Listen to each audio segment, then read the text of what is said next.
Careers are very important. During or after high school, your occupation will decide how much money you make and what your living conditions will be like. One such occupation is joining the military. There are 5 branches to choose from. There's the Army, Marines, Navy, Coast Guard, and the Air Force. Offutt Air Force Base, or Strategic Command, is one of the most important military bases in the United States. And they allowed us to interview some airmen on why you should join the Air Force after high school. My name is Oliver Leyva, and I'm a A1C E3.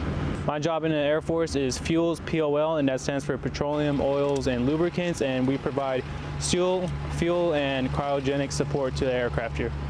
No matter how sophisticated or how advanced these aircraft are, they're not going anywhere without us. So we're the ones that put fuel in the aircraft so they could take off. And cryogenics is just liquid oxygen and liquid nitrogen, and we also fill the tanks up and give them to the plane so they could fly. I joined the Air Force because I wanted to go to college after I'm done, and I wanted to better myself and travel the world. And the benefits are amazing, and I think staying in would have been a blast. I think it's the second best decision I ever made in my life, and my first is marrying my wife and being here with her, but I couldn't be more happier with the decision I've done. I think a whole lot of more people should join. Air Force boot camp was quite the most miserable time of my life, but it was pretty enjoyable and really easy. It just sucked not being able to do what you want to do and being told what to do all the time. Definitely, the military isn't what everyone thinks. You should do your research prior to joining, and I think you could really have the most amazing time of your life here and having a good amount of benefits while you're in and while you get out.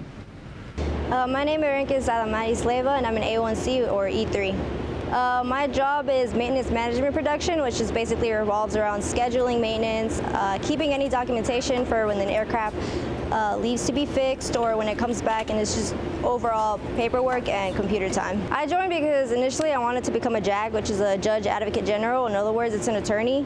And this was basically the fastest way to get to it without having to pay money. I love the Air Force. I probably would be one of the best decisions I've ever made, just because so far being here, I've grown with leadership skills, I've grown with communication, I've grown in every single term, and if you're lacking in that, I think this is the perfect way to actually get out there. So there's no classes to actually prepare for the Air Force. One of the easiest things you can do if you want while being in high school is junior ROTC. That's what I did, and it also bumps you up by 2 ranks when you enlist, so you can come in as an E3 instead of coming in as E1. And you could also do ROTC in college, or you could even go to the Air Force Academy if you want to come in as a second lieutenant and with a way higher paycheck.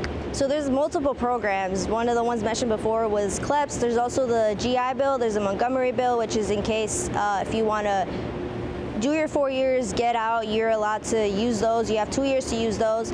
There's also $4,000 that the Air Force gives you every year, and you're allowed to use those within the 2 semesters, however you please.